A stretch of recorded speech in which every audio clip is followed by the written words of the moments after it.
Section 4. You will hear a woman talking to a group of first-year science undergraduates about the developing science of nanotechnology. First, you have some time to look at questions 31 to 40.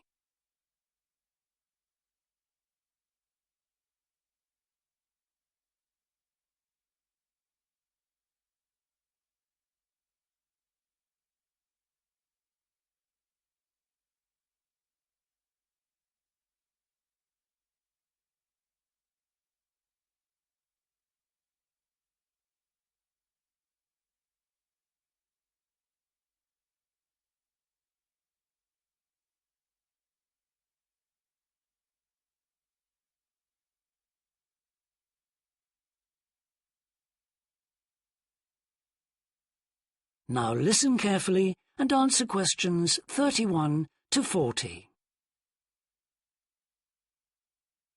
Today we're going to look at an important area of science, namely nanotechnology. So, what is it? Nano means tiny, so it's science and engineering on the scale of atoms and molecules. The idea is that by controlling and rearranging atoms, you can literally create anything.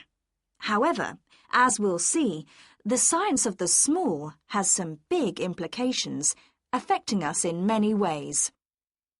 There's no doubt that nanotechnology promises so much for civilization.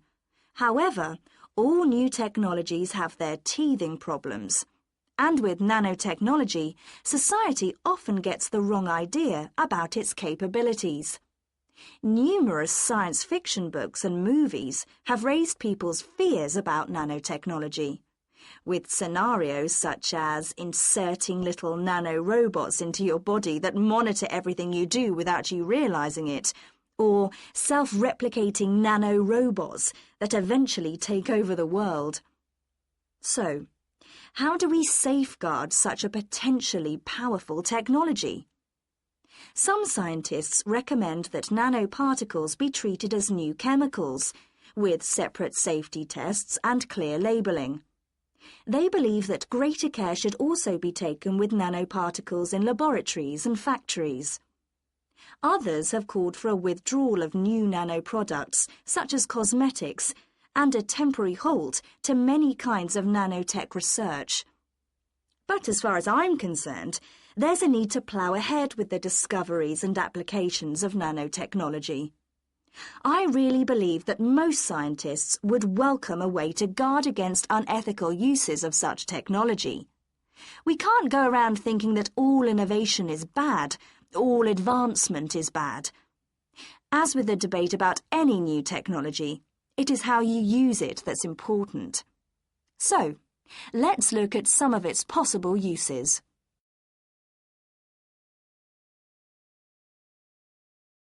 Thanks to nanotechnology, there could be a major breakthrough in the field of transportation, with the production of more durable metals. These could be virtually unbreakable, lighter, and much more pliable, leading to planes that are 50 times lighter than at present. Those same improved capabilities will dramatically reduce the cost of travelling into space, making it more accessible to ordinary people and opening up a totally new holiday destination. In terms of technology, the computer industry will be able to shrink computer parts down to minute sizes. We need nanotechnology in order to create a new generation of computers that will work even faster and will have 1,000,000 times more memory, but will be about the size of a sugar cube. Nanotechnology could also revolutionize the way that we generate power. The cost of solar cells will be drastically reduced, so harnessing this energy will be far more economical than at present. But nanotechnology has much wider applications than this and could have an enormous impact on our environment. For instance, tiny airborne nanorobots could be programmed to actually rebuild the ozone layer, which could lessen the impact of global warming on our planet. That's a pretty amazing thought, isn't it? On a more local scale, this new technology could help with the clean-up of environmental disasters, as nanotechnology will allow us to remove oil and other contaminants from the water far more effectively. And if nanotechnology progresses as expected, as a sort of building block set of about 90 atoms, then you could build anything you wanted from the bottom up. In terms of production, this means that you only use what you need, and so there wouldn't be any waste.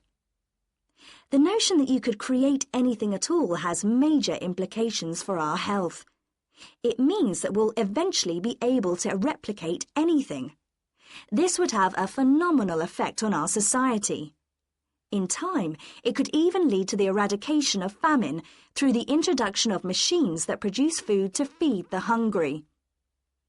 But it's in the area of medicine that nanotechnology may have its biggest impact. How we detect disease will change as tiny biosensors are developed to analyze tests in minutes rather than days. There's even speculation nanorobots could be used to slow the aging process, lengthening life expectancy. As you can see, I'm very excited by the implications that could be available to us in the next few decades. Just how long it'll take, I honestly don't know. That is the end of section 4. You now have half a minute to check your answers.